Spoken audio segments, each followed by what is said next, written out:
Hey everyone, and welcome to the first video in our beginner guide to PySpark.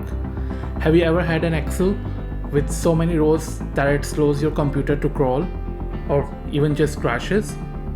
We have all been there. In this video, we're going to explore what happens when data becomes too big or too fast for tools like Excel. We're going to answer simple question what exactly big data is. Understanding this is the first crucial step to our journey. So let's get started.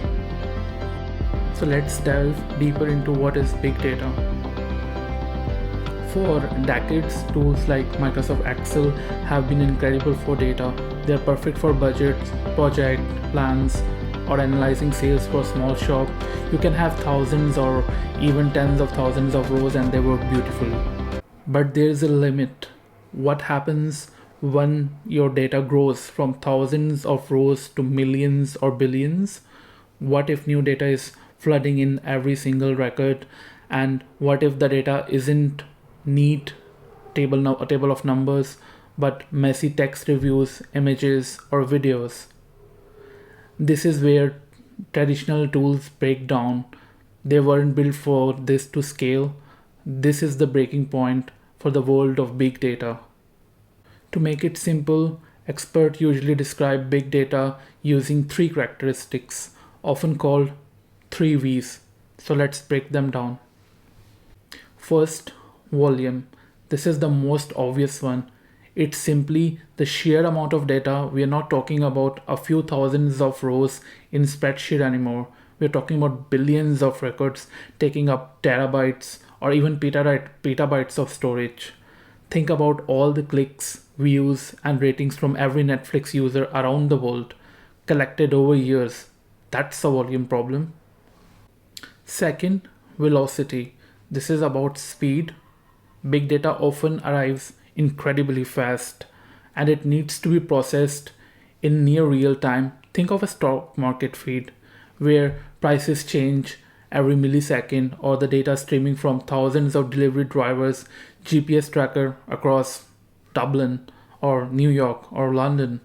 It's a constant high-speed flow of information.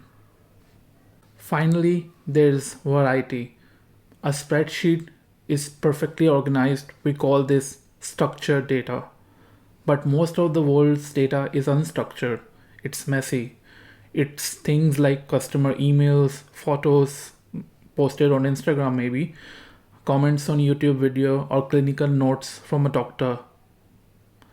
Big data system needs to handle all these different types, not just neat rows and columns. So that's variety in the data, structured and unstructured. So let's recap what we have learned today. So to put it all together, big data is any data that is too big in volume, too fast in velocity, or too messy, variety, to be handled by tools we are used to, like Excel or traditional or conventional spreadsheets, right? If your data has one or more characteristics, you are involved of big data, my friend. And this is why we need new and more powerful tools. So now we understand the problem. Data that overwhelms tools like Excel. But what's the solution? How do companies like Netflix, Google, TikTok process all this big giant information? That's exactly what we are going to cover in the next video. I will introduce the hero of our story, Apache Spark, the super fast engine that makes processing big data possible. Thanks for watching. If this was helpful, please hit the like button, subscribe, and turn on the notifications so you don't miss the next video in the series. See you there. Bye bye.